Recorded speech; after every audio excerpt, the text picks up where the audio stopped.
नमस्कार, इन खबर में आपका स्वागत है। मैं विद्याशंकर तिवारी हूं। महाराष्ट्र में जो महासंकट पैदा हुआ है, इसका क्या रास्ता निकल सकता है? कोई रास्ता निकलेगा? क्योंकि आज तो वहां के मुख्यमंत्री देवेंद्र फडणवीस ने इस्तीफा भी दे दिया। इस्तीफा देने के बाद सामान्य तौर से होता ये है कि ये राज्यपाल को इस्तीफा दिया जाता है, साथ में जो है क्लेम भी किया जाता है यदि आपके पास मेजोरिटी हो। लेकिन बीजेपी ने क्लेम नहीं किया। इसका मतलब कि उसके पास मेजोरिटी नहीं है। बीजेपी के बड़बोले नेता चाहे जो दावा करें कि शिवसेना के या एनसीपी के इतने विधायक हमारे संपर्क में हैं, लेकिन हकीकत ये है कि उसके पैर के नीचे ज़मीन खोखली थी। यदि खोखली नहीं होती तो बीजेपी की अभी तक की जो कार्यप्रणाली है, जिस तरीके से वो अल्पमत में होकर के बहुमत जुटाने का उसे हुनर आता है, तो उसने ज़रूर ये हुनर वहाँ पे इस्तेमाल किया होता। लेकिन ऐसा लग रहा है जैसे कि और विधायक जो है शिवसेना के या जो भी तोड़ सकते थे टूटने के लिए तैयार नहीं हुए, ऐसा लग रहा है। अब ये सवाल उठता है कि उन्होंने इस्तीफा तो दे दिया, क्लेम किया नहीं, तो फिर क्या होगा? फिर कौन क्लेम करेगा? क्या शिवसेना क्लेम करेगी या राज्य जो है राष्ट्रपति शासन की तरफ बढ़ रहा है? तो जो परिस्थितियां हैं और जिस तरीके से देवेंद्र फडणवीस ने जो है प्रेस कॉन्फ्रेंस करके और शिवसेना प्रमुख उद्धव ठाकरे पे आरोप लगाए कि उन्होंने हमारे प्रधानमंत्री पे हमला किया, प्रधानमंत्री पे हमला बर्दाश्त नहीं किया जा सकता, वो हमारे अच्छे मित्र हैं, हमने उनको बार बार कॉल किया लेकिन उन्होंने रिस्पॉन्ड नहीं किया। वो शिवसेना और कांग्रेस से बात करते रहे, वो हमारे एलाई हैं और बात कर रहे थे शिवसेना और कांग्रेस से। मीडिया में बात करने से जो है सरकारें नहीं बना करती है। बातें तो ठीक कर रहे थे देवेंद्र फडणवीस, लेकिन आज जो नितिन गडकरी ने बोला उससे देवेंद्र फडणवीस कई बातों का कहीं ना कहीं कंट्राडिक्शन होता है। उन्होंने कहा था, जहां से बात बिगड़ी वो ये कहा था कि दिवाली मिलन में पत्रकारों के साथ बातचीत में उन्होंने ये कहा था कि 50-50 जैसे फार्मूले की कोई बात नहीं हुई थी जो शिवसेना कह रही है। उसके तत्काल बाद शिवसेना ने उनका मराठी में दिया हुआ स्टेटमेंट जो प्रेस कॉन्फ्रेंस किए थे उसको वायरल कर दिया कि इन्होंने कहा था। अभी तक देवेंद्र फडणवीस उसी पे अटके हुए हैं, कह रहे हैं कि ऐसी कोई बातचीत नहीं हुई थी।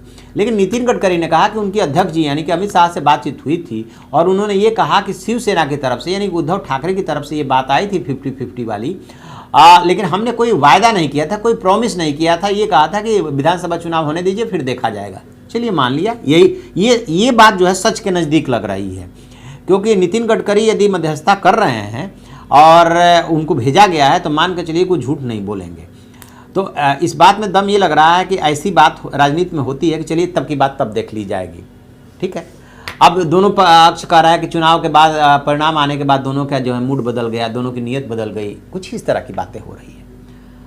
तो अब क्या होगा? शिवसेना के पास भी तो मेजोरिटी नहीं है। शिवसेना के पास कौन सी मेजोरिटी है? यदि वो एनसीपी और कांग्रेस के बल पे बात बोल रही है तो पहले ये तो देख लीजिए कि शरद पवार जैसे मराठा क्षत्रप अनुभवी नेता बार बार यही बोल रहा है कि हमें जो है सरकार बनाने का जनादेश नहीं मिला है, हमें विपक्ष में बैठने का जनादेश मिला है, लिहाजा हम विपक्ष में बैठेंगे। वो क्यों बात बोल रहे हैं? इसके पीछे वजह ये है कि पिछली बार यानी कि 2014 में भी ऐसा ही हुआ था। बीजेपी ने अल्पमत की सरकार बनाई थी, दोनों अलग चुनाव लड़े थे और बाद में शिवसेना सरकार में शामिल हुई थी। यानी कि शिवसेना बीजेपी के साथ जाने को मान गई थी। मान इसलिए गई थी कि उसके पास मजबूरी थी। मजबूरी ये थी कि वो बीजेपी को छोड़ करके जाएगी कहाँ। दोनों के जो नीति सिद्धांत और बातें हैं वो मिलती जुलती है। दोनों हिंदुत्व के प्रखर पैरोकार हैं, एक चीज़। दूसरी चीज़ कि जो कांग्रेस और एनसीपी की नीतियाँ हैं उसे एकदम अलग है। मान लीजिएगा अभी मंदिर का मुद्दा चल रहा है, मंदिर के दोनों पार्टियां कट्टर समर्थक हैं। तो इस तरीके से उनका जो उधर एनसीपी और कांग्रेस के उस तरह से नेचुरल जो है गठबंधन नहीं बन सकता कभी भी। अब गठबंधन कब बन सकता है, किसके साथ बन सकता है? तो बीजेपी के साथ बन सकता है। तो आज के प्रेस कॉन्फ्रेंस 4 आज प्रेस कॉन्फ्रेंस हुई है। सबसे पहले देवेंद्र फडणवीस आए, फिर जो है संजय राउत आए शिवसेना के नेता, फिर जो है नितिन गडकरी आए और फिर लास्ट में जो है उद्धव ठाकरे आए। तो मैंने ये एक चीज़ नोट किया कि उद्धव ठाकरे ने कोई बात ऐसी नहीं बोली जो नितिन गडकरी की बातों को कंट्राडिक्ट करता हो। उन्होंने जो है जवाब दिया देवेंद्र फडणवीस की ही बातों का कि हमें सार्वजनिक रूप से झूठा बताया गया, अध्यक्ष के हवाले से बताया गया, इसको बर्दाश्त नहीं किया जा सकता। यानी कि उन्होंने जो पीएम वाली बात बोली थी कि पीएम पे वार बर्दाश्त नहीं किया जा सकता, उसी का वो जवाब दे रहे थे।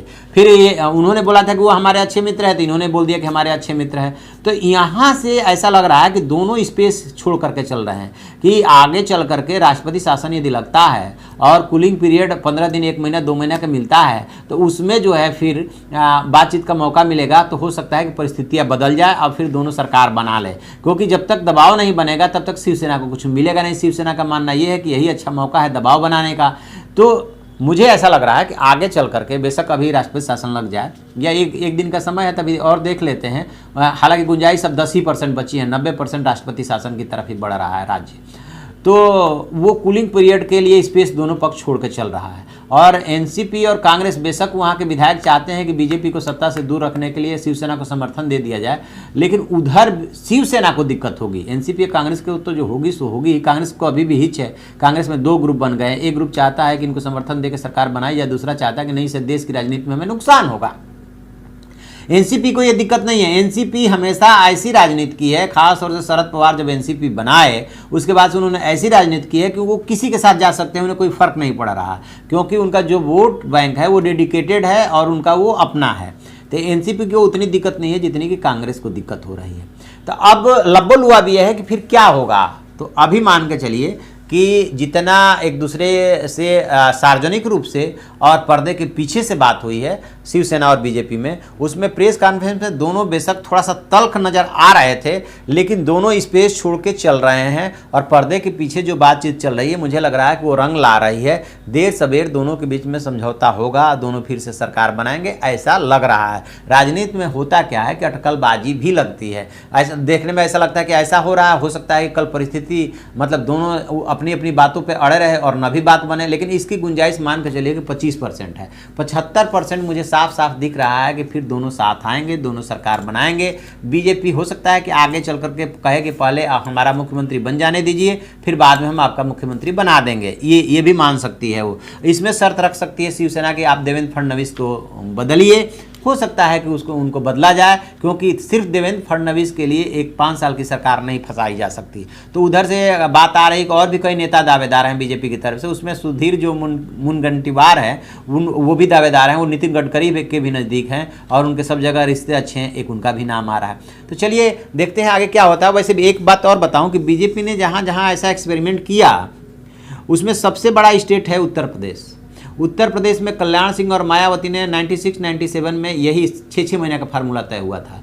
बाद में मायावती ने कुर्सी तो छोड़ दी थी, कल्याण सिंह सीएम बन गए थे, लेकिन जब उनके फैसले पलटने लगे तो उन्होंने अपना समर्थन वापस ले लिया था। समर्थन वापस ले लेते कल्याण सिंह ने सारे दलों में तोड़फोड़ करके और समर्थन जुटा लिया था और फिर पूरी दमदारी से सरकार चलाई थी। शिवसेना इस बात से भी डर रही है कि बीजेपी ऐसा भी करती है। तो कहीं ना कहीं इन दोनों के बीच में यदि कोई बाधा है, कोई दीवार बन रही है, तो वो है एक तो महत्वाकांक्षा। दोनों की अपनी अपनी महत्वाकांक्षाएं हैं। बीजेपी को ऐसा लग रहा है कि अब यही वक्त है, पहले शिवसेना बड़े भाई की भूमिका में रही, अब हम बड़े भाई की भूमिका में, तो सीएम पद पे दावा कैसे छोड़ दें, और यदि यहाँ सीएम पद पे दावा छोड़ते हैं तो फिर और राज्यों में भी उदाहरण बनेगा। एक चीज़, दूसरी चीज़ सबसे बड़ी कमी दोनों पक्षों में ट्रस्ट की, एक दूसरे पर भरोसा नहीं कर रहे हैं। तो महत्वाकांक्षा और भरोसा, ये 2 बड़ा कारण है शिवसेना और बीजेपी के बीच में, और यही दीवार बन गई है। देखते हैं कि कौन नेता हस्तक्षेप करता है, कैसे ये दीवार टूटती है। जैसे कुछ और इसमें अपडेट आएगा हम लेकर के हाजिर होंगे। आप देखते रहिए हमारा डिजिटल चैनल इन खबर। Thank you. इन खबर चैनल को सब्सक्राइब करें और बेल आइकन दबाना ना भूलें।